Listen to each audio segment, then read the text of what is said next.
이론은 이 기론 좀 큰 덩어리이기 때문에 그러면 이 기론만 좀 부탁을 드리고요. 뒤쪽에 법도 사고방식은 좀 중요합니다.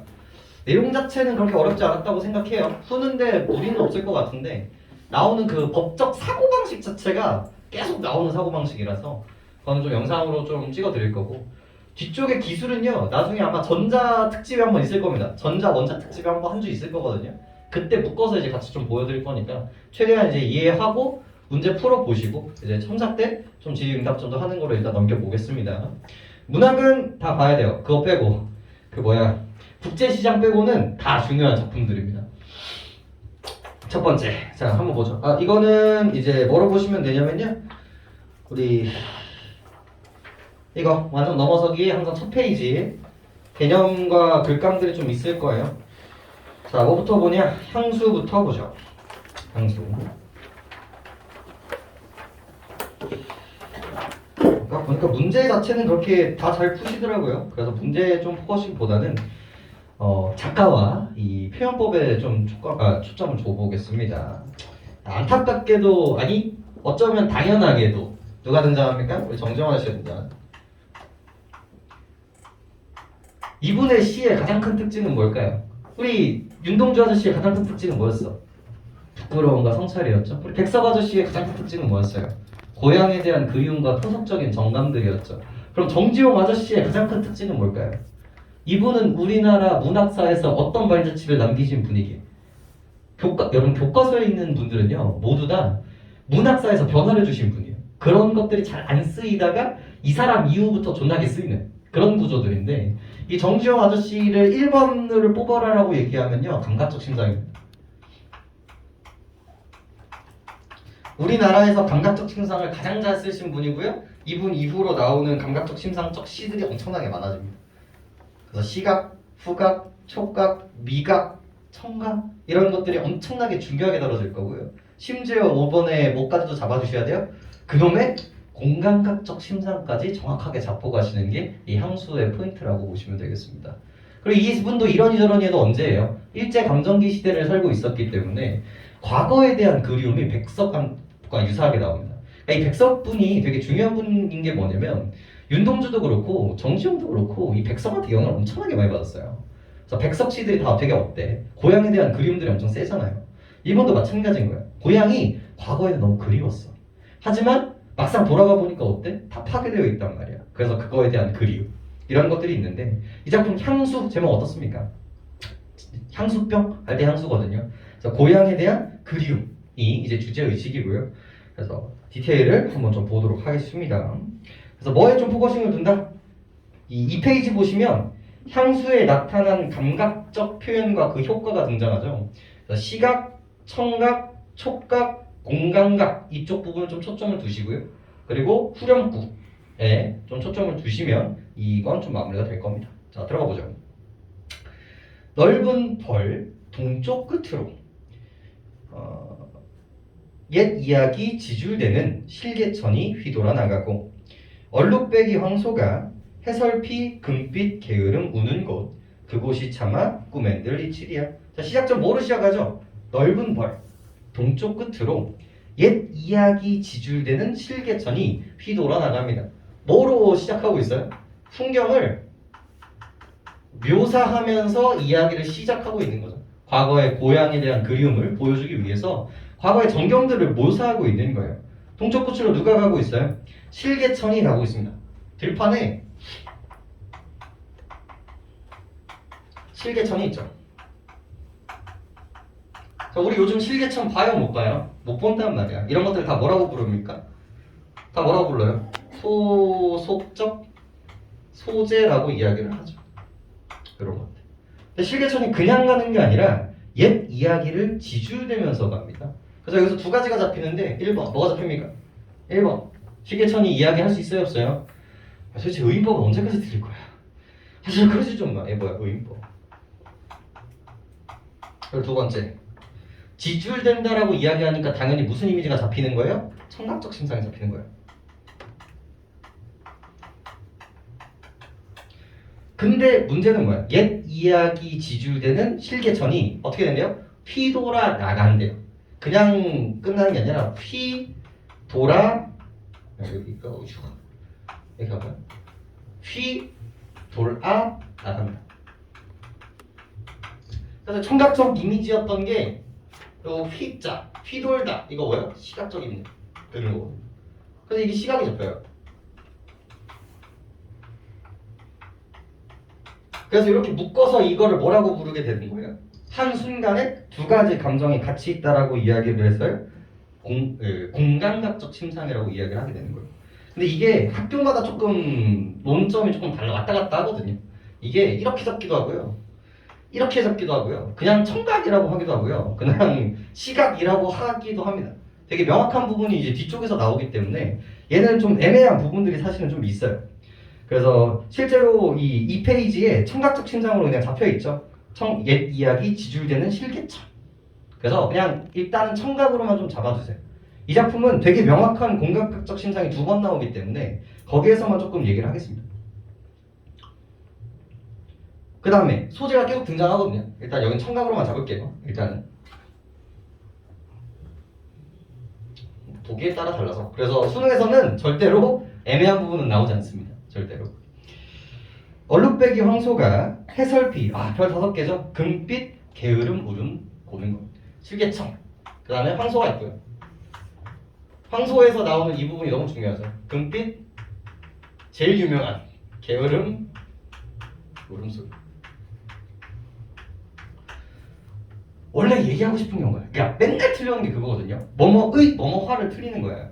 항상 생각하세요. 원래 얘기하고 싶은 게 뭘까요? 원래 이 사람이 얘기하고 싶은 게 뭐예요? 울음소리예요. 원래 청각을 표현하고 싶은 거라고요. 청각적으로 원래 표현을 해야 되는데 이걸 어떻게 표현하는 거예요? 금빛으로 표현을 하는 거예요. 그래서 얘가 뭐야? 시각이 되는 거죠. 그래서 얘를 공감각적 심상이라고 얘기를 하는 거고, 또 다른 말로 뭐라고 해요? 감각의 전이라고도 얘기를 하는 거고, 그죠? 그 다음에 뭐뭐의 뭐뭐화까지 보셔야 돼요. 청각의 원래 얘기하고 싶었던 거 소리니까 어떻게? 금빛으로 표현했으니까 시각화라고 얘기를 해야 된다는 거죠. 이거 다 얘기할 수 있어야 돼요. 이렇게 전부 다 문학적 개념입니다. 요 라인이 해설피, 금빛, 게으름, 울음을 우는 곳. 그리고 마지막이 그곳이 참아 꿈엔들 이치리야. 이친다 안 이친다? 안 이친다. 그래서 이 글감에 관통하는 이 후렴구에서 가장 먼저 뭐가 나옵니까? 사리법이 등장하죠. 이걸 반복함으로써 뭘 강조한다? 그리움을 부각시킨다. 그치? 그래서 1년은요 고향 마을의 전체적인 풍경을 보여주고 있다는 게 포인트입니다. 좀 미리 말씀드리면요 이 글감은요 풍경, 인간, 풍경, 인간, 풍경, 인간을 반복하고 있어요. 자 그럼 두 번째는 뭐가 등장할까요? 인간이 등장을 해야 돼요. 질화로에 재가 식어지면, 자 질화로 역시도 뭡니까? 토속적인 어휘가 되고요. 그리고 겨울이라는 이미지도 만들어지는 소재입니다. 그리고 시간의 흐름을 보여주기도 하고요. 미인바체, 이런 거 너무 좋아하시거든요. 빈바체 아니라 미인입니다. 이런 것들을 시적 허용이라고 얘기하죠. 운율감을 맞추기 위해요. 빈바체에 밤바람 소리 말을 달리고, 여기 별표. 여기가 이 작품의 2가지 공감각적 심상 중에 2번째 표현이에요. 자 원래 얘기하고자 했던 건 뭐예요? 밤바람 소리예요. 원래는 청각이죠. 근데 그걸 마치 뭐처럼 표현합니까? 말을 달린다라고 표현을 하고 있죠. 그래서 시각이 되는 거죠. 이 2가지 모두 다 청각이 시각화를 통해서 보여주고 있습니다. 엷은 졸음에 겨운 늙으신 아버지가 집버개를 돋아 고이시는 곳. 그래서 아버지 동그라미 치시면 되겠죠. 그래서 고향 마을에서 집 안에 우리 아버지가 꾸벅꾸벅 졸고 있는 모습을 추억하는 겁니다. 그래서 풍경, 인간 이 구조가 유지되고 있죠. 다음도 해석 잘 하셔야 돼요. 흙에서 자란 내 마음 파란 하늘빛이 그리워 함부로 쏜 화살을 찾으려 풀섭 이슬에 함추름 휘적시돈 것. 이거 해석을 잘 하셔야 되는 게 조금 이질적이긴 한데, 자, 이 사람이 고향을 그리워하는 것들은요 풍경이 좋아서였고요, 그 다음 나의 가족들이 있어서였고요, 그 다음에 고향에서의 살았던 나의 시기가 무슨 시기였기 때문에? 유년기였기 때문에 더 추억이 되는 거예요. 그리고 우리 유년기에는 어떤 느낌이냐면 꿈을 함부로 얘기하는 식이에요. 이거 뭐라고 하게? 동심이 있다. 그 다음에 순수하다. 요 얘기를 하고 있거든요. 그래서 여기 비유적인 표현들을 잘 보실 필요가 있는데, 파란 하늘빛이 그리워 함부로 쏜 화살을 찾으려. 도대체 왜 함부로 쏜 화살이라고 얘기를 할까요? 좀 예를 들어 볼까요? 우리 어렸을 때 꼬맹이가 나 대통령이 될 거야, 나 아이돌이 될 거야, 나 뭐뭐가 될 거야 라고 해서 우리가 비웃습니까? 그렇지 않죠. 근데 제가 갑자기 나 대통령 될 거야, 나 아이돌 될 거야 하면은 주변 사람들이 뭐라고 하겠어요? 비웃겠죠. 내 친구들이 미친놈이라고 하겠지. 근데 그 이유는 뭐예요? 다 커서 그런 것들을 하는 건 현실적으로 불가능하다는 걸 인지하고 있는 거고, 근데 아이들이 그거를 하는 건 괜찮은 이유는 뭐예요? 그거를 모르는 나이기 때문에 귀엽게 봐주는 거였겠죠. 그래서 그런 행동들이 나 대통령이 될 거야 그런 꿈들을 함부로 뱉을 수 있다는 거죠. 그래서 이거를 뭐야? 이 화살은, 이 하늘을 향한 화살은, 이 하늘은 뭐예요? 이상이야. 이 이상을 쏜 화살은 뭐예요? 이게 바로 어린 시절의 동심이 되는 겁니다. 그래서 이런 상징적인 표현들만 잘 보시면 돼요. 그때가 이 사람은 그리운 거예요.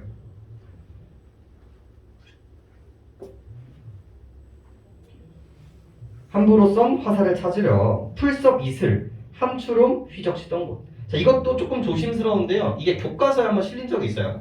이거를 촉각으로 보기도 합니다. 안 보기도 하고요. 근데 교과서에서 한번 언급이 된 적이 있어요. 이렇게 막 지나가면 어떻게 돼요? 풀에 여기 물이 우리가 다 묻죠? 그래서 약간 축축한 느낌이 든단 말이에요. 그거를 촉각으로 보는 교과서도 있었습니다. 그래서 촉각이라고 했을 때 틀린 말은 아니다라는 거. 근데 굳이 여러분들이 끄집어낼 필요는 없어요. 촉각 될 수도 있다. 자, 그다음 전설 바다에 춤추는 밤물결 같은 검은 귀밑머리 날리는 어린 누이와 아무렇지도 않고 예쁠 것 없는 사철 발벗은 아내가 따가운 햇살을 등에 쥐고 이삭 줍던 곳, 그것이 차마 꿈엔들 이치리야. 자, 조심하세요. 전설 바다에 춤추는 밤물결 보이시죠? 바다 동그라미 쳐볼래요? 자, 나의 고향은 바다가 있었게 없었게? 바다가 있다 없다? 나의 고향은 바다가 있다 없다? 없다야. 근데 이 문제가 오답률이 제일 높았던 문제입니다. 화자는 바다를 그리워하며 바다가 있었던 고향을 그리워하고 있다. 뭐야 X야? X라고. 이런 문제가 나온 이유가 뭘까요? 뒤에 뭐가 있어요? 이것 때문에 만들어지는 이야기예요. 여러분들이 이걸 너무 대충 봐요. 이걸 뭐를 만드는 구조예요? 직유법을 만드는, 비유법을 만드는 구조고요. 비유법이라는 건 뭡니까? 항상 원관념과 보조관념을 만드는 구조라고요. 원래 내가 얘기하고 싶었던 건 뭐예요? 우리 누이의 머리카락을 얘기하고 싶어요. 검은 머리카락 얘기하고 싶다고. 근데 그게 마치 너처럼 보였다, 바다처럼 보였다라는 거야. 근데 보조관념을 원관념으로 얘기하고 있는데 그거에 이상함을 못 느낀다라는 거예요. 별 5개입니다. 요 얘기는 수능에서도 비유법이 나왔을 때 언제나 여러분들이 체크하셔야 되는 거예요. 뭘 비유했는가? 뭐가 원관념인가? 항상 생각하셔야 돼요. 검은 뭐 색채감 정도 보시면 되겠고, 아무렇지도 않고 예쁠 것이 없는, 그렇다고 이거 부정으로 보시면 안 돼요. 소박하다. 사철 발벗은, 매 계절마다 뭐예요? 발이 벗고 있다. 가난을 상징하게 됩니다. 자, 봐봐. 근데 이 가난 긍정으로 봐야 돼, 부정으로 봐야 돼? 긍정으로 볼까, 부정으로 볼까? 긍정으로 봐야 돼요. 내가 이 유년기, 나의 그 아내와 살았던 이 시기가 가난했음에도 불구하고 뭐였다? 그립다로 보시는 게 맞다고요. 그 다음도 중요하네요. 하늘에는 성금별, 이게 띄엄띄엄 켜져 있는 별, 시간의 흐름이겠죠. 알 수 없는 모래성으로 발을 옮기고, 별이 뭐 하고 있어요? 모래성으로 발을 옮기고 있대요. 이게 뭐냐면 장면을 보시면 되거든요. 이게 모래성이 이렇게 쌓여 있거든요. 이렇게 모래성이 쌓여 있었던 거예요. 근데 시간이 지나니까 별들이 어때요? 별들이 점점 여기로 이동하고 있는 거예요. 이 장면을 이제 형성한다라고 보시면 되겠고요. 이 별과 이 모래성, 얘네들은요 소재 자체가 어떤 이미지가 있냐면 동심의 이미지가 있어요. 그래서 동화적 이미지라고도 얘기를 합니다. 이 아이들이 가지고 있는 소재들, 아이들이 잘 갖고 노는 소재들은 이런 뉘앙스도 좀 깔려있다. 서리 까마귀 우지짓고 지나가는 초라한 기분. 자, 서리 동그라미 칠까요? 우리 약속이에요. 서리는 뭘 보여준다? 서리는 가을을 상징하는 거죠. 그래서 여기 계절적 시어 찾으라고 하면 질화로랑 서리 까마귀 정도는 찍어낼 수 있으셔야 해요. 초라한 가난이겠죠. 흐릿한 불빛에 돌아앉아 도란도란 거리는 곳. 그래서 가난했음에도 불구하고 어떻다? 이런 청각적인 이미지를 통해서 화목했다라는 이미지를 만들어주고 있죠. 차마 꿈에 이치리야 이치지 않겠다. 이런 식의 구조를 가지고 있죠. 자, 이번 이 페이지로 다시 가볼까요? 이 페이지. 자, 심상 다시 한번 보여줘요. 심상, 시각적 심상, 청각적 심상, 촉각적 심상. 아, 여기 따가운 햇살 충분히 촉각으로 볼 수 있고요. 그다음에 아까 잡아드렸죠? 함추롬 휘적시던 곳 역시도 충분히 들어갈 수 있습니다. 공감각적 심상, 금빛 게으른 울음소리, 밤바람 소리 말에 달리고. 그리고 만약 하나 더 찾으라고 하면 아까 옛 얘기 지우려는 실개천도 들어갈 수도 있다 까지만 정리해 주시면 되겠고요. 전부 다 이런 거 쓰는 이유는 뭐겠어요? 이미지를 더 극대화시키는 거고, 주제의식을 부각하는 거고, 그리움이라는 감정을 보여주는 거고요. 현장감, 생동감 다 괜찮습니다. 그 아래 후렴구 기능은 외워주세요. 후렴구를 쓰면요, 형식적인 측면, 운율감 형성, 연구분, 시상의 매듭, 이미지 통일성, 구조의 안정감 암기해 주셔야 되는 부분들이고요. 내용적으로는 시적 분위기 형성, 집약적 정서 제시, 그리움 드러남. 너무 당연한 이야기들이라서 한 번씩만 읽어주시면 되겠네요. 끝입니다. 구조 자체는 그렇게 어렵지 않아요. 뭐 조금 더 얘기해드리면 곳 정도? 뭐뭐 하는 곳, 뭐뭐 하는 곳, 뭐뭐 하는 곳, 뭐뭐 하는 곳, 뭐뭐 하는 곳으로 끝나죠. 이걸 뭐라고 부릅니까? 여기서 나올 수 있는 게 유사한 통사구조, 대꾸법 다 괜찮고요. 그 다음에 곳으로 끝났기 때문에 이걸 뭐라고 해요? 우리나라는 뭐로 끝나야 되는데? 서술어로 끝나야 되는데 무슨 종교를 보여주고 있다? 명사형 종교를 보여주고 있다. 이렇게 하면 여운을 형성하고 정서를 강조하고 있다는 너무 많이 한 얘기들이죠. 체크해 주시면 되겠죠.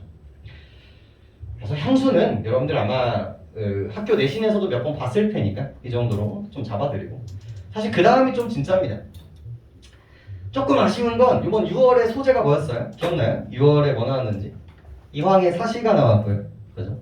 그 다음에 가사도 자연 친화적인 이야기들이 등장을 했습니다. 그래서 나올 수 있는 확률은 좀 줄어들긴 했어요. 하지만 이 작품이 가지고 있는 문학사적 가치는 엄청납니다. 자, 다음 읽어볼까요? 같이 나왔던 작품이 뭐였어요? 같이 나왔던 작품이 저곡 전가 팔곡이라는 작품이에요. 자, 이 작품에 들어가기에 앞서서 제가 정말 강조했던 부분 중에 하나가 있어요. 우리 이 고부 결국은 나올 수 있는 게 시조랑 가사거든요. 그 시조 중에서는 이제 연시조고요. 그렇잖아. 이거 아니면 이거 나올 거야, 수능에서도. 근데 이거 쓰기 쉬워요, 어려워요? 어렵다니까. 그래서 누구밖에 못 써요? 양반밖에 못 써요. 근데 우리 조선시대잖아요. 그럼 양반은 뭐에 입각할 수밖에 없어? 유교적 가치관에 입각할 수밖에 없으니까. 그래서 뭐 아니면 뭐라고 말씀을 만들어요? 유교의 임금님 사랑해요와, 그죠? 성리학을 기반으로 우리 성 살려야 되잖아. 그래서 어디 들어가야 돼? 자연 들어가야 되는 거예요. 그래서 이제 납득이 되죠. 왜 그렇게 자연을 좋아하는지. 이거 둘 중에 하나거든요. 그래서 이쪽 얘기는요, 언제든지 1순위가 될 수밖에 없는 거예요, 확률적으로. 근데 이 자연도요, 시대적으로 흐름이 바뀌어집니다. 자, 첫 번째 자연, 조선시대 초기에 이 자연은요, 그냥 절대 긍정이에요. 자, 그럼 속세는 그 자연과 대칭해서 나쁘다 정도인 거지, 그렇다고 완전 나쁜 게 아니에요. 왜? 임금님이 계신 곳이고 우리 임금님과 사고방식이 같았다니까. 이분은 그냥 늙어서 그냥 후배들한테 준 다음에 돌아오는 거야. 그래서 자연은요, 너무 깊은 공간이고요. 그리고 임금님 사랑여가 너무나 넘치는 공간이란 말이에요. 내가 이렇게 자연에 있을 수 있는 것도 누구 덕분이에요? 임금님 덕분인 거예요. 그래서 초기에, 조선 초기의 자연은요, 철저하게 긍정적인 공간입니다. 거기에다 플러스 속세에 대한 부정도 그렇게 크게 드러나지 않아요. 그래서 이렇게 긍정이에요, 그냥. 약간. 즉, 도피의 공간이 아니라는 게 되게 중요해요. 근데 이게 조선 중기로 가면 어떻게 될까요? 조선 중기로 가면. 우리 이황 선생님도 그렇고 그 유명한 윤선도 아저씨부터 이제 등장을 합니다. 그 중간중간에 어때? 내가 자연 속에 있어도 우리 임금님 잘 계실까? 이게 우리 임금 갑자기 우리 참 인재가 없는데 우리 저 기운을 몰아다가 인재 좀 만들고 싶다. 이 우국충정에 대한 이야기들도 나온단 말이야. 이 사람이 자연에 있음에도 불구하고 자꾸 누구를 생각을 해요? 속세를 생각해요. 그래서 여기서 뭐가 나와? 내적 갈등이 심하게 나온단 말이에요. 여기서. 그래서 왜 그럴까? 이 자연은요, 내가 도피의 공간이라서 그래요. 그래서 속세는요, 뭐예요? 아직도 미련이 많이 남아요. 그리고 이때 맨날 귀한다는 거야, 얘네들이. 그래서 자연에서 마음을 다스려야 되잖아. 그래서 자연 좋아요. 내가 자연 따라갈 거예요. 임금님 사랑해요를 얘기함과도 동시에 아직도 속세에 대해서 미련이 남았기 때문에 내적 갈등을 보여주고 그런 사고방식들이 조금씩 드러나는 거죠. 그래서 속세를 되게 어떻게 얘기를 많이 해요? 철저하게 부정적인 공간으로서 정말 얘기를 많이 한단 말이에요. 왜? 내가 갔다가 배웠거든. 더럽고 치사하고 이상한 공간이에요. 그래서 여기가 선이 그어져요. 이렇게 대칭이 되게 빡세게 만들어진단 말이에요. 근데 이게 조선 후기로 가면 이 자연이 어떻게 될까요? 더 이상 유교는 이 사람들의 가치관이 아니에요. 더 이상 이 유교만으로는 우리나라를 행복하게 할 수 없다는 걸 깨닫습니다. 왜? 부정부패에다가 그러면 가난한 백성들은 해피하지도 않고요. 세금도 개같고요. 그러니까 여기에 뭐가 들어와요? 그 유명한 실학이 들어와요. 실학. 훨씬 더 어떻게 되고요? 사실적이 되고요. 그죠? 실제 무슨 공간이 돼버립니까? 노동의 공간이 돼요. 그리고 이 포지션을 보여주는 작품이 바로 얘예요. 너무나 그렇게 잘 들어있는 작품이 얘입니다. 만약에 6월이 안 나왔으면 저는 이걸 별 5개로 재봤을 거거든요. 6월에 자연에 대한 뉘앙스가 나왔기 때문에 근데 그 자연은 어떤 자연이야? 진짜 노동의 자연이 아니야. 진짜 노동의 자연이 아니라 추상적, 관념적인 자연이었단 말이야. 하지만 이제는 실제적 자연으로 등장하게 되는 거죠. 노동의 공간, 진짜 공간이 될 수 있기 때문에 너무 중요한 포지션을 가지고 있는 작품이에요. 그래서 좀 깎아서 별 4개 정도, 5개 만점에 4개 정도의 작품이에요. 해제 한번 읽어보면서 들어가 볼까요? 해제. 네, 15페이지죠? 15페이지. 이 작품은 모두 8수로 이루어져 있는데 풍년을 기원하는 원풍 1수와 춘, 하, 추, 동의 4수 그리고 신사, 오사, 석사 아침, 점심, 저녁이거든요. 아침, 점심, 저녁의 3수로 구성되어 있습니다. 원풍에서는 벼슬길에 나아가지 않고 농촌에서 늙어가는 지은이가 우국충정으로 바라는 것은 오직 풍년이라고 노래하고요. 추나 추동을 노래한 부분에서는 각각의 계절에 맞는 농사일과 그 일의 수고로 그리고 그 보람을 노래하고 있습니다. 이웃과 함께 나가서 이웃과 함께 나가는 정서, 공동체적 의식이고요. 다음 계절을 미리 준비하는 자세, 힘써 가꾼 곡식을 맛있게 먹는 즐거움을 표현하고 있죠. 새벽 노래, 낮의 노래, 저녁 노래에서는 일터에 나가며 곡식의 성장을 기대하고 농부들에게 줄 새참을 준비하고 일을 마치고 집에 돌아오는 즐거움을 말합니다. 전체적으로 근면하고 성실한 자세로 농사일을 하는 것을 강조하고 있으며 노동의 수고로움과 그 보람도 노래하고 있죠. 그래서 여태까지 나왔던 이 전의 작품들은요. 노동을 강조를 해도요. 니들이 해야 될 포지션이 강합니다. 지식인의 입장에서 열심히 해라. 좋은 거야. 저게 진짜가 있구나. 이런 뉘앙스였다면 얘는 같이 하지. 그런 포인트들을 살면서 작품을 좀 보시면 될 것 같고요. 해석으로 들어가 보죠. 한 장 넘겨봅시다. 17페이지 봅시다. 수능특강에서는 2수가 빠져 있습니다. 2수 정도 빠져 있어서 전문 전부 다 봅니다. 자, 가장 먼저 원풍으로 시작하죠. 세상에 버려진 몸이 견무의 늙어가니 이 농촌에서 늙어가니 자 이걸 긍정적으로 볼까요? 부정적으로 볼까요? 긍정적으로 보겠죠. 바깥일을 내 모르고 하는 일이 무엇입니까? 자, 여기서 바깥일은 뭡니까? 홍진, 인세에 상징하는 이제 속세적 가치겠죠. 이 중에 우국성심, 나라를 걱정하는 마음은 풍년을 기원하노라. 내가 하는 일은 뭐예요? 바깥일이 아니라 농사란 말이야. 그러니까 이 농사를 하고 있는 나가 나라를 위해서 할 수 있는 마음은 뭐예요? 풍년이 들어서 나라가 평안하기를 바라는 마음을 가지고 있다. 이걸로 시작을 하고 있네요. 그래서 속세를 떠난 사대부의 풍년에 대한 기원으로 이야기를 시작합니다. 자, 그러면서 그 다음은 춘, 하, 추, 동 시간의 흐름을 보여주고 있는데 농인이 와서 농부가 와서 말하기를 돈 왔으니 밭에 가세. 앞집에 효보 잡고 소의 생기를 잡고 뒷집에 따보내요. 풀뿌리를 뽑으니 너무 중요해요. 두어라 내 집부터 하랴? 서리법이죠? 한다 안 한다? 안 한다. 남하니 더욱 좋다. 이걸 뭐라고 합니까? 내 거부터 하는 게 아니라 남들 것부터 순차적으로 한다.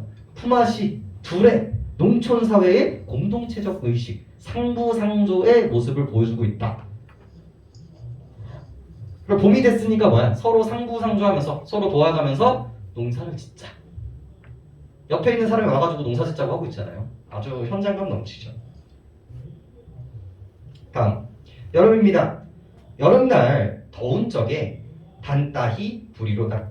달궈진 땅이로다. 너무 불처럼 뜨겁구나. 그러니까 이 사람 진짜 농사에서 제일 힘든 계절이 언제게요? 봄, 여름, 가을, 겨울 중에서 제일 힘든 계절이 언제일까? 여름이에요. 여름이요. 진짜 한두 시간만 일해도 미칠 것 같은 시간인 거거든요. 그래서 이것도 되게 재밌어요. 노동의 힘듦을 표현하기도 합니다. 그러니까 나머지는 농사가 즐겁거든요. 근데 여기는 되게 현실감이 넘치기 때문에 여름의 힘듦도 그려내고 있어요. 밭고랑 매자 하니 땀 흘려 땅에 떨어지네. 그래서 이 전 버전들은요, 이 땀조차 되게 즐겁게 얘기를 하고 있거든요. 여기서는 좀 고통스럽다라고 보시는 게 맞겠고, 어야차 립립신고를 어느 분이 알아주실꼬. 립립신고, 한 곡식 알맹이마다 맺힌 고생과 괴로움을 누가 알아줄 것인가. 이 농사를 지으면서 고통스러운 일들을 얘기해주고 있죠. 다음, 가을이죠? 가을에 곡식보니, 자, 이 감정 뭐해서 이제 풍년이 들었겠죠. 좋을도 좋으시고 만족감. 내 힘에 이룬 것이 먹어도 맛있구나. 내 스스로 만들었기 때문에 먹으니까 더 맛있다. 이 밖에 천사만종을 부러워 무엇하겠는가? 부러워한다 안 한다? 안 한다. 그럼 자연스럽게 천사만종은 뭐에 대한 이미지겠어요? 세속적 가치에 대한 이미지겠죠. 실제로 벼슬에서 받는 녹봉을 의미하게 됩니다. 그래서 이거 바라지 않겠다. 다음, 추나추동이네요. 동. 밤이란 사칠 보고 낮이란 띠를 부어. 잘 봐봐. 겨울에는 농사 지어 안 지어? 안 짓는단 말이야. 그래서 그 다음 해에 필요한 것들을 준비하게 됩니다. 가장 대표적인 게 새끼를 꽂는 거예요. 새끼를 꽂으면요 집신도 만들 수가 있고요. 뭐랄까 그 농사 도구에 내는 모든 줄들을 새끼줄로 다 소화를 했었거든요. 그래서 이제 농사를 준비하고 있는 거라고 보시면 되겠습니다. 그래서 밤은 새끼를 꽂고 낮에는 띠를 갈대를 이제 매고요. 초가 집에 잡아매고 동기를 차렸으라. 농기구를 뭐 하고 있다? 손질하고 있다. 정말 현장감 넘치는 표현들이고요. 내년에 봄 온다 학원을 결의 종사하리라. 그래서 내년에 봄이 오면 내가 성심성의껏 또 농사 지어야지 라고 하면서 이 노동의 긍정적인 모습들을 보여주고 있죠. 이걸 좀 유식한 말로 겨우살이라고 얘기합니다. 다음 해의 농사를 준비하는 시기. 자, 그 다음은 이제 하루 일과예요. 새벽, 그 다음에 이제 점심, 이제 저녁 이런 구조인데, 새벽 빛나자, 새벽이 밝아오자 백설 온갖 것들이 소리한다. 청각적 이미지죠. 읽어라 아이들아. 자, 일하거라 아이들아. 별 5개죠. 말을 건네는 방식이고. 여태까지는 독백이었잖아요. 나 혼자 중얼거리였는데 독백체였는데 이제는 대화체로 나오는 부분들인 거죠. 돈호법, 말을 건네는 방식 다 괜찮고요. 일하거라 아이들아. 밭을 보러 가자꾸나. 밤사이 이슬 기운에 얼마나 길었는지 하노라. 길었는지를 보자꾸나 라고 얘기를 하고 있죠. 여기서 이슬은 긍정일까요 부정일까요? 이게 가끔 부정적으로 쓰일 때도 있어요. 이게 이슬이나 비가 내리면요 풀이 자라거든요. 근데 그 풀이 잡초가 자라면 얘네들을 빼줘야 돼요. 그러니까 얘네들 때문에 일이 늘어나는 거예요. 하지만 여기서는요 되게 긍정적인 결로 해석을 하고 있기 때문에 이슬은요 우리의 곡식을 더 잘 자라나게 하는 소재로서 등장을 하게 됩니다. 그러니까 얼마나 풀이 많이 자랐는지, 우리의 곡식이 잘 자랐는지 살펴보러 가자 라고 이 부지런한 하루 농사 과정의 시작점을 보여주고 있고요. 그 다음 시간이 지났죠? 보리밥 지어 담고 도투란 갱을 하여 국을 가지고 대골분 농부들의 진시에 먹였으라. 이거 뭡니까? 새참 가지고 가는 거죠. 그래서 그 당시 농사를 지으면서 먹는 음식들도 얘기하고 있고요. 아이야 한 그릇 올려라. 직접 친히 막번 뒤에 보내겠다. 이런 것들은 우리 수완에서 없었던 부분들이니까요. 좀 눈여겨보시고요. 마지막 서산에 해지고 풀 끝에 이슬 난다. 시간의 흐름 잘 보고 계시죠? 호미를 둘러매고 달대여 달빛을 받으며 가졌구나. 이 중에 즐거운 뜻은 말해 무엇하겠는가. 이 사람은 노동을 어떻게 바라보고 있다? 아주 긍정적이고 즐겁게 바라보고 있다. 이렇게 정리하시면 끝입니다. 너무 많이 했던 어투들이에요. 자연조화, 속세 신경 쓰지 않아. 하지만 포지션이 이쪽 포지션이라는 거 인지하시면 이제 해결되는 부분들인 거겠죠. 문제 여기 있는 문제만 잘 풀어보시면 끝입니다. 대꾸법이라든지 서리법이라든지 말을 건네는 방식이라든지 앞에 특징에 잘 정리해 드렸어요. 읽어보시고 어디에 있는지 체크하시고 문제 한번 풀어보시죠. 그냥 해석만 할 수 있으면 끝나는 작품들입니다. 근데 여기 포지션이라는 거 다시 한번 강조드리고 다른 작품이 이게 이쪽 작품이랑 연결될 수 있어요. 여기 가주고 여기 놔주고 여기 다 줄 수 있다니까. 이렇게. 그 다음에 혹은 이렇게 준 다음에 여기 가에 이거에 대해서 설명을 쓸 수 있어요. 비문학처럼. 요즘 트렌드가 그렇게 돼버렸기 때문에 그 포지션만 좀 이해해 주세요. 됐죠? 다음은 윤지경전.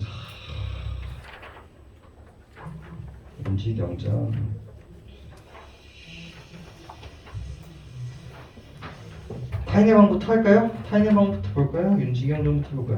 타인의 방부터 보죠. 타인의 방 보고 차 쳤다가 윤지경전 보면 딱 맞을 것 같네요. 타인의 방부터 갑시다. 이거 어렵거든요. 타인의 방.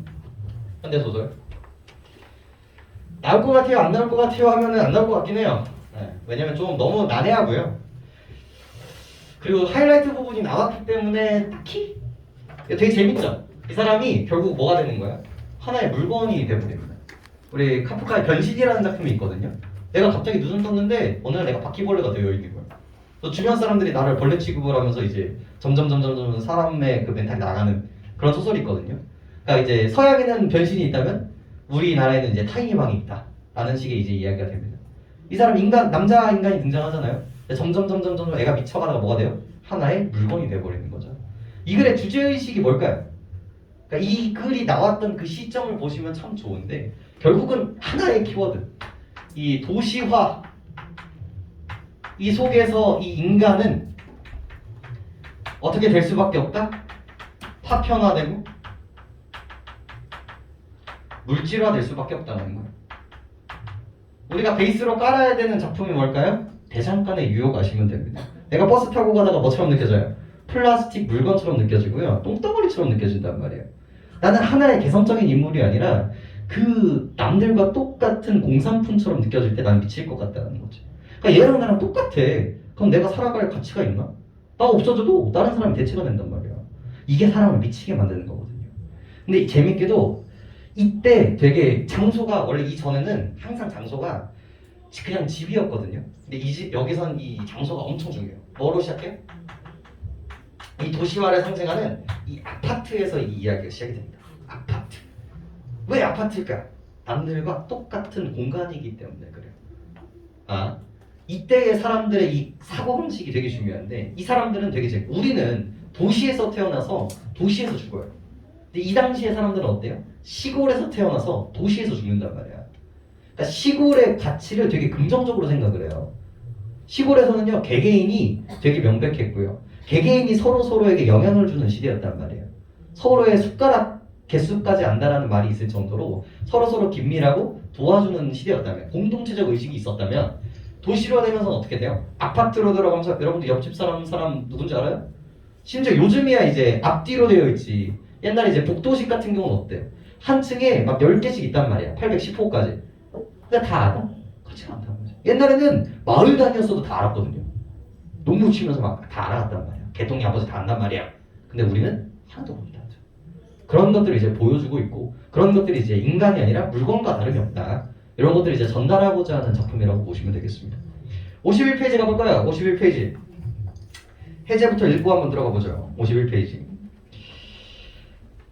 타인의 방은 도시의 일상생활에서 겪는 현대인들의 소외를 상징적으로 묘사한 작품입니다. 그래서 포인트는 현대인의 소외 되겠습니다.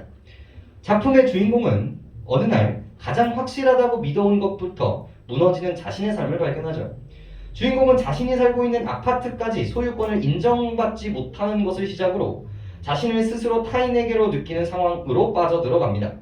일상생활의 모든 것들이 낯설게 느껴지면서 현실에서 고립감에 사로잡힐 뿐만이 아니라 낯설게 느낀다.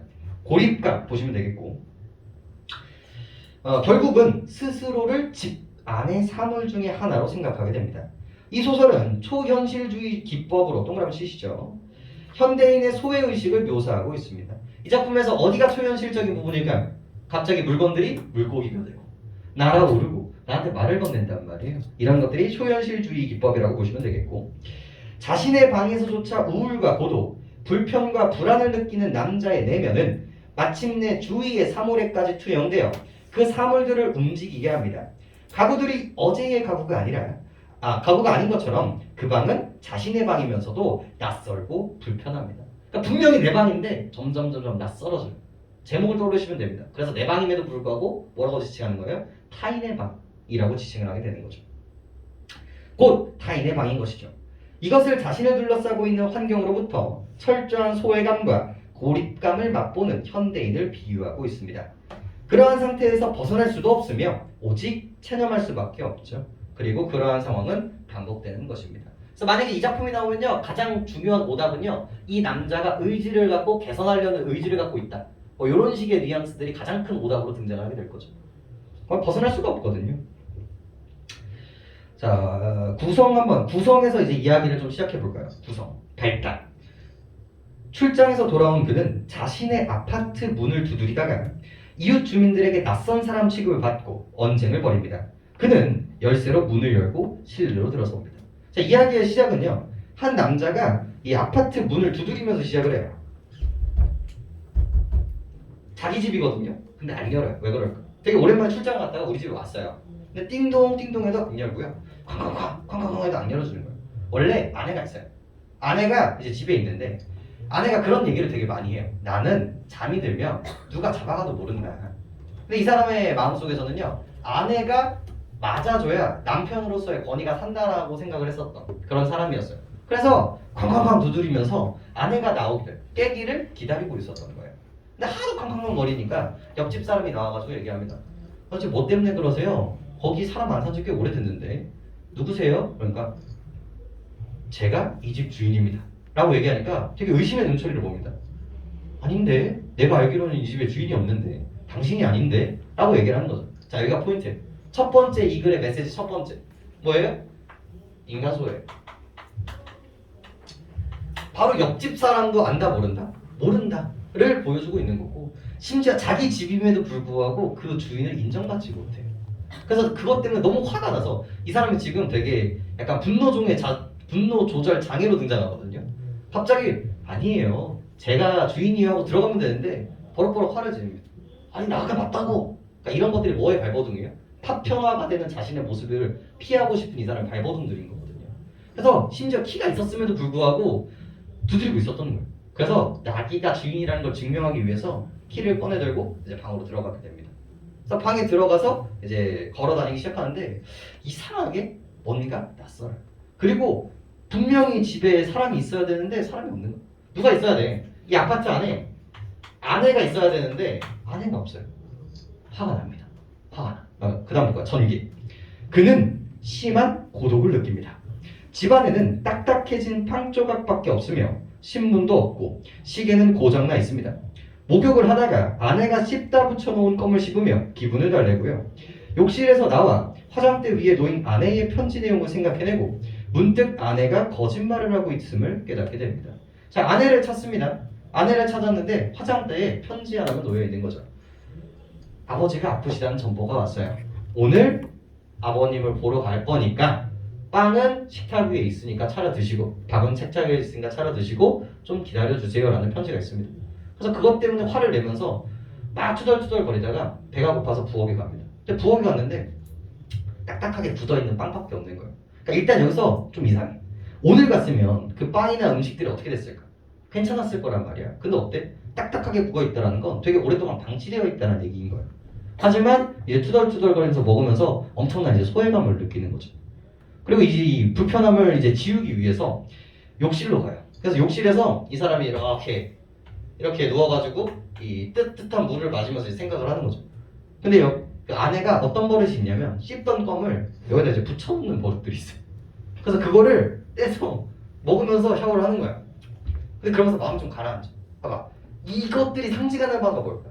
씹던 껌에서 위안을 받는다니까. 그러니까 그 정도의 조그마한 말도 안 되는 것들 가지고 위안을 받는단 말이에요. 다 뭐예요? 인간이 지금 뭐 받고 있어요? 소외받고 있다는 걸 생각을 하는 거고. 그래서 자꾸 이제 샤워를 하면서 생각을 하는데 아무리 생각해도 아내가 거짓말을 하는 것 같아. 편지의 내용이나 자기의 그런 출근 시간이나 딱딱해진 빵이나 아무리 봐도 오늘 나간 게 아니야. 분명히 이 사람은 내가 출장을 간 날 바로 이 편지를 쓰고 나갔을 거야 라고 하면서 되게 의심을 하기 시작을 합니다. 화가 나잖아요. 그죠? 그래서 밖에서 이 마음을 달래기 위해서 밖에서 이제 술을 아니면 따뜻한 그 주스를 마시기 위해서 부엌으로 가기 시작을 하는데 여기서부터 애가 이제 미쳐가기 시작을 해요. 그 다음 위기. 소파에 앉아 음악을 들으려는 순간 집안의 물건들이 은밀히 움직이는 것 같은 느낌을 받습니다. 여기서부터가 이제 초현실주의가 등장하기 시작하거든요. 불을 켜고 확인해보면 모두 제자리에 있습니다. 그는 갑자기 모든 것이 낯설게 느껴져 주위의 물건들을 하나하나 훑어보지만 그 물건들은 어제의 물건들이 아닙니다. 그는 술을 마시고 공초로 피웁니다. 자, 내가 부엌에 와가지고 이렇게 타 혹은 소파에 앉아서 이러고 있었어. 근데 갑자기 어디서 소근소근 하는 소리가 이제 들리기 시작하고요. 갑자기 누군가가 있는 것처럼 느껴지는 거예요. 분명히 아무도 없는데 인기척이 나기 시작을 하는 거예요. 그래서 부엌에 가서 불을 켜보면 또 인기척이 없고요. 또 거실로 가가지고 또 불을 켜보면 분명히 인기척이 있었는데 사람이 없어지기 시작을 하는 거예요. 근데 여기서 이 불이 엄청나게 중요한 역할을 합니다. 실제로 여러분들 문제에서 등장을 했을 텐데 이 불이 꺼져 있을 때와 켜져 있을 때가 완전히 다른 모습을 보여요. 꺼져 있을 때 뭐예요? 이게 인기척을 느끼고요. 갑자기 물건이었대. 수저가 뭐처럼 보이고요. 물고기처럼 보이고요. 옆에 있던 그런 물잔들, 옆에 있던 피아노, 소파들이 다 움직이는 것처럼 보이고요. 심지어 이제는 나랑 같이 가자. 이렇게 말을 건네기도 한다는 거죠. 이 끈 상태에서 뭘 보고 있어요? 환상을 보고 있는 거예요. 근데 막상 불을 켜면 있어요, 없어요? 아무것도 없는 거죠. 이 온오프의 이미지가 되게 중요하고. 자, 그리고 이게 상징하는 바는 뭘까요? 이게 상징하는 바가 뭘까요? 물건이 의인화돼서 사물화가 돼서 나한테 말을 건넨다라는 말이 무슨 뉘앙스일까? 이게 되게 재밌거든요. 물건이 인간화가 된다라는 건요, 인간이 물건이 된다라는 말과 똑같습니다. 내가 뭐가 되고 있는 거야? 물건이 되니까 이제 물건과 서로 의사소통이 되는 것처럼 보이는 거예요. 물건과 내가 점점 같아진다는 거죠. 그 다음 가볼까요? 절정. 거실로 돌아와 술을 마시는 그의 앞에 마침내 집안의 모든 물건들이 날뛰기 시작합니다. 도망가려고 하지만 그의 다리는 점점 경직되어 도망갈 수가 없고요. 그는 모든 것을 체념하게 됩니다. 그래서 막 도망가려고 하는데 다리가 점점 굳어요. 그래서 막 하다가 포기를 합니다. 편하다. 그리고 되게 재밌는 표현이 나오죠. 그게 부활, 혹은 새롭게 탄생, 혹은 쟤네들과 하나가 되고 싶다. 이런 생각들이 이제 키워드로 등장을 하게 되는 거죠. 그래서 점점 애가 뭐가 되는 거예요? 물건화가 돼버리는 거예요. 결말이 진짜 재밌거든요. 다음 날 오후 한 여인이 그의 아내가 아파트에 옵니다. 그녀는 새로운 물건이 하나 있음을 발견합니다. 며칠간 그 물건을 돌보다가 실증이나 다락의 잡동사니 속에 쳐넣어 버리고요. 그리고 그녀는 다시 방으로 떠나기를 작정하고 전과 같은 내용의 메모를 화장대 위에 남깁니다. 하고 다시 나가버리는 거예요. 그러니까 이 사람은 뭐였어 결국은? 남편이었음에도 불구하고 하나의 물건이 됐고 그 물건은 또 다른 물건과 동일시됐고 그 다음 인간은 또 뭐가 되겠어요? 또 그 다음 남편은 또 다른 물건이 될 것이다. 이런 식의 주제의식을 가지고 있는 게 이 작품이라고 생각하시면 됩니다. 됐죠? 그래서 작품을 한번 가볼까요? 작품 읽어봐야 되니까 수특 한번 펴봅시다. 얘는 좀 읽어볼 만한 작품이에요. 좀 어려워서 같이 좀 읽어드리죠. 보자. 들어왔어. 누구요? 그는 조심스럽게 소리를 지른다. 그의 목소리는 진폭이 짧게 차단된다. 그는 갇혀있음을 의식한다. 뭐를 상징하겠습니까? 단절을 상징하는 부분들이 되겠죠. 벽 사이의 눈을 의식한다. 봐봐. 벽 사이의 눈. 누군가가 자신을 바라보고 있다는 걸 이제 느끼기 시작을 한다는 걸 확인할 수 있죠. 찾으셨나요? 우리 교재 보시면 돼요. 수능 완성 교재 보시면 되고 없으신 분들은 프린트 보시면 됩니다. 거기 그거 아닐걸? 그거 맞아요? 거기 말고 그거 보세요. 그 넘기는 거 말고 집어넣은 거 있어. 그걸로 보시면 됩니다. 그거가 원문이에요.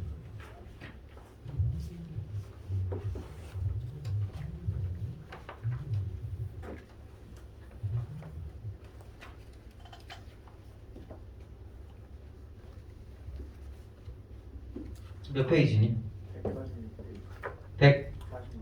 146페이지. 그래서 단절에서 벌써 시작을 하고요. 그는 사납게 소파에 누워서 시선에 닿는 가구들을 노려보기 시작을 합니다. 모든 가구들이 비 온 후 한결 밝아오는 나뭇잎처럼 밝은 색조를 띠고 빛나기 시작합니다. 그는 스푼을 집요하게 젓고요. 설탕물은 이미 당분을 포함하고 뜨겁게 달아있으나 설탕은 포화 상태를 넘어 아직 풀리지 않습니다. 그래도 그는 계속 스푼을 젓습니다. 갑자기 그의 손에 쥐어진 손잡이가 빈 스푼이 여느 스푼이 아님을 느끼죠. 그러자 스푼이 그의 의식의 녹을 벗기고 눈에 보이는 상태 밖에서 수면을 비상하는 동그라미 치시죠. 비늘 번뜩이는 물고기처럼 튀어오르는 것을 보았습니다. 자, 여기서부터가 뭡니까? 환상이 되겠죠. 뭐 없어요? 뭐가 없어? 이거 줄까?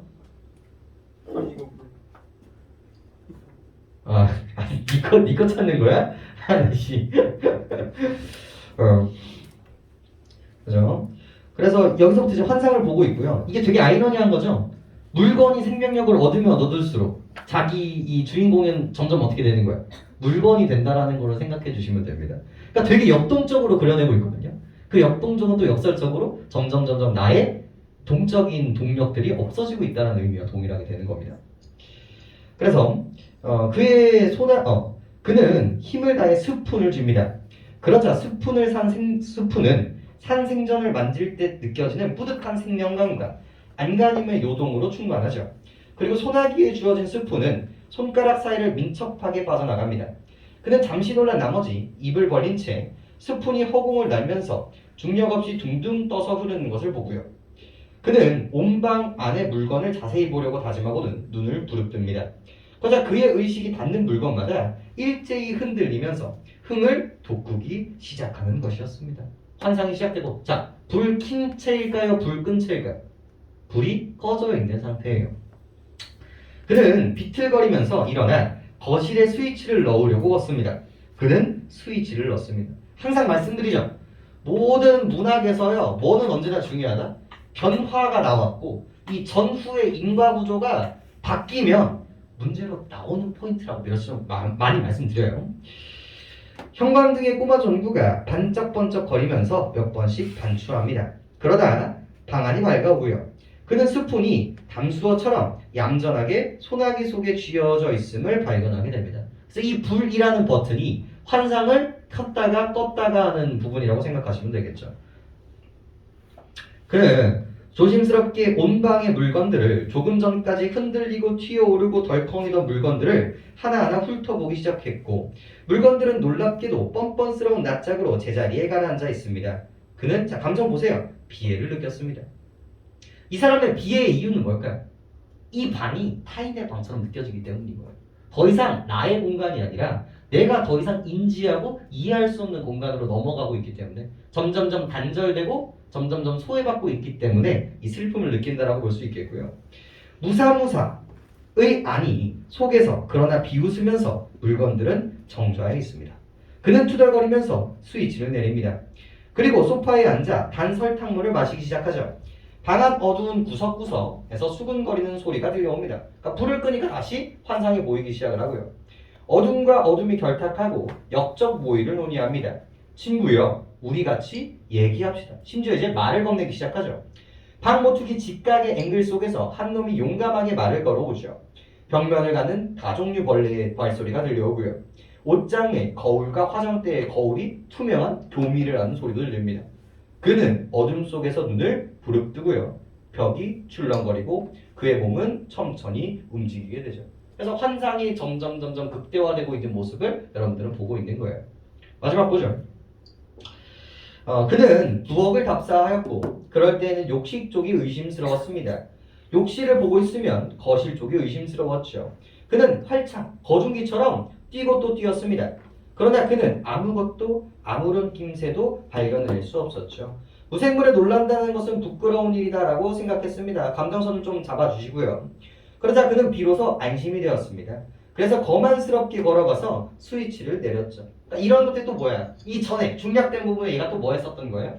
불을 켰다라는 걸 확인할 수 있죠. 키니까 아무것도 또 안 보이고 또 내렸으니까 이제 환상을 보기 시작을 합니다. 그는 소파에 앉아 남은 설탕물을 들이키기 시작했고 그가 스위치를 내리자 벽에 도로처럼 붙었던 어둠이 차곡차곡 잠겨서 던져들고 조심스럽게 수군거리더니 마침내 배짱 좋게 깔깔거리고 있습니다. 말린 휴지 조각이 허공을 날고요. 닫힌 서랍 속에서 네이가 날뛰고 있고요. 책상을 받친 네 개의 다리가 흔들리기 시작하고요. 천장 속의 그릇들이 어깨를 이고 덜그럭거리면서 오반을 시작하게 됩니다. 여기서까지 읽었으니까 조금 느낌이 잡으셔야 되는 몇 가지가 있는데 첫 번째 뭘까요? 이 작품은요 무슨 시점이에요? 전지적 작가 시점이라는 거 체크해 주시면 됩니다. 이 남자가 느끼고 있는 혼란스러움들을 보여주기에 적합한 시점이 되겠고요. 전체적인 모습들을 보여주기에도 적합한 이야기이기 때문에 전적 작가 시점이라고 보시면 되겠고 그리고 이 전적 작가 시점을 통해서 이 남자가 바라보고 있는 이 환상과 사물을 역동적이고 감각적으로 묘사하고 있다는 게 되게 중요한 포인트예요. 즉 이게 강해지면 강해질수록 이 사람이 점점 물건으로 변한다는 걸 더 부각시킬 수 있거든요. 근데 여기에 플러스 열거, 나열, 대꾸 이런 것들이 이제 끌려온다라고 생각하시면 됩니다. 당연한 얘기들이죠. 다 이제 똑같은 얘기들이 반복이 돼요. 그래도 그것은 처음에는 조심스럽게 시작됐다. 하지만 그들은 그가 무방비인 것을 알자 한꺼번에 소리를 지르며 날뛰기 시작했다. 크레용은 허공을 날고 옷들은 춤을 추고 혁대는 꿈틀거리고 용감한 녀석들은 그의 얼굴을 건드리기까지도 합니다. 조심해. 성냥갑 속에서 성냥이 중얼거리고요. 꽃병에 꽂힌 꽃송이가 다리를 번쩍이며 춤을 추고요. 네이가 들여다 보입니다. 벽에 서서히 다가와 눈을 심지어 벽까지 움직이기 시작하고요. 트랜지스터가 안테나를 세우고 라디오가 이제 움직이기 시작하고요. 잿더리가 박수를 치고요. 소켓 부분에서는 노래가 흘러나옵니다. 낙숫물이 신기해서 신을 바쳐 들던 어릴 때의 기억처럼 너무 중요해요. 그는 자그마한 우산을 치고 화환처럼 황홀한 그의 우주 속으로 뛰어든 셈이었다. 자, 감정 뭐였어? 봐봐. 낯설음, 답답함, 두려움, 긴장감에서 이제 뭐로 바뀝니까? 황홀함으로 바뀌어버리는 거예요. 이 감정의 변화가 뭘 의미하는지 정확하게 체크해 주시면 되는 겁니다. 이 감정 따려고 끝까지 읽은 거고요. 마지막 봅시다. 그래서 그가 공범자가 되고 싶은 욕망을 느낍니다. 별 5개죠. 내가 점점 물건화가 되고 있죠. 그때였다. 그는 서서히 다리 부분이 경직되어 오는 것을 느꼈고요. 그것은 우연히 느낀 것이었습니다. 처음에 그는 이 방에서 도망가리라고 생각했기 때문에 될 수 있는 한 소리를 내지 않고 살금살금 움직이리라고 마음먹고 천천히 몸을 움직이려고 했을 때였습니다. 그러나 그는 다리를 움직일 수가 없었고 이상한 일이었다. 그래서 그는 손을 내려 다리를 만져보았는데 다리는 이미 굳고 석고처럼 딱딱하고 감촉이 없었으므로 별 수 없이 손에 힘을 주어 기어서라도 스위치 있는 쪽으로 가리라고 결심했습니다. 그는 손을 뻗어 무거워진 다리, 더욱더 굳어져 오는 다리를 끌고 스위치 있는 곳까지 가려고 안간힘을 썼죠. 이게 바로 뭐예요? 이거에서 벗어나려고 하는 인간의 노력이야. 하지만 이거 될까 안 될까? 안 된다. 그는 채 못 미쳐 온몸이 굳어옴을 발견했고요. 그래서 그는 감정 라인 숫제 체념해버렸습니다. 중요한 감정이죠. 참 이상한 일이라고 생각하면서 다리를 모으고 직립하였습니다. 그래서 현실 수용. 별 5개죠? 그는 마치 부활하는 것처럼 보았다. 근데 봐봐, 부활인데 부활이야 아니야? 아니죠. 그래서 이게 이렇게 느껴지는 것 자체가 되게 부정적인 인지라고 보시면 되겠습니다. 문제 좀 볼까요? 문제에서 좀 중요한 것만 좀 잡아드리면 어...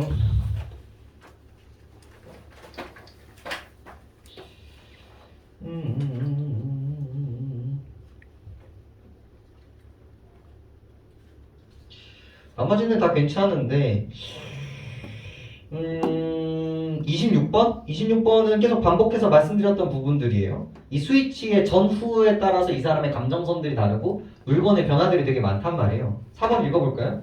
스위치를 넣은 상태에서 그는 사물의 세계에 편입되려는 자신의 의지를 발견한다. 감정도 되게 중요하고요. 근데 뭐가? 봐봐. 난 너무 여러분들한테 이거에 대해서 엄청나게 강조를 되게 많이 해요. 이거를 벗어나서 문제를 낼 수가 없기 때문에 그래요. 불을 킨 공간과 불을 끈 공간에서 느끼는 감정선이 달라. 근데 이거를 인지하지 못하는 순간 문제가 안 보이는 거야. 여기 불이 오프되어 있는 상황에서 환상을 보자. 이 환상에서 내가 이거와 동일시되려고 하는 욕망을 느낀단 말이에요. 근데 여기에서 한다라고 했으니까 틀린 거란 말이지. 이게 한 번에 보이지 않는다면 아직도 시간과 공간의 이 라인들을 명확하게 못 보는 부분들인 거거든요. 좀 시사하는 점이 좀 많고요. 그럼 27번의 보기는 통째로 기억해 주시면 됩니다. 이 보기 라인들. 마지막 줄이 중요하죠. 정체성을 상실하고 있는 현대인의 실존 문제를 상징적으로 비판하고 있다. 이게 물건이 되는 과정이라고 생각하시면 됩니다. 답은 그렇게 어렵지 않았을 거예요. 됐죠? 그래서 같이 드린 문제들 보시면 앞부분에 뭐가 있을까? 우리 앞부분 오프닝 뭐로 시작할까? 강강강. 그때 포인트가 뭐다가? 인간 소외. 같은 아파트에 삶에도 불구하고 얘는 얘를 못 알아봐요. 이게 이제 오프닝 때 이제 등장을 할 거고요. 그리고 이제 맨 마지막 그 중간 부분을 우리가 본 거야. 중간 부분을. 그리고 이제 남은 건 뭐예요? 마지막 엔딩 부분. 여자가 들어와가지고 그 남자가 이제 물건이 된 거를 이제 갖고 놀다가 던져놓고 편지 쓰고 나가는 그 부분. 결국 뭐야? 반복되고 벗어날 수 있다 없다? 벗어날 수 없다. 결국 이것도 작동산이 중에 하나가 돼버리는 거잖아요. 인간의 파편을 다시 한번 얘기해 줄 수 있다. 근데 얘가 연계가 안 될 확률이 높은 이유가 뭐냐면 하이라이트 부분이 나왔죠. 그 물건이 되는 부분들. 그리고 현대소설은 외부 지문이 나올 확률이 언제나 높다. 하여튼 이 파편화, 이 뉘앙스들은 좀 갖고 가실 필요가 있어서 조금 읽어드렸습니다. 됐죠? 잠깐 쉬었다가 우리 고전소설까지는 좀 보고 가죠.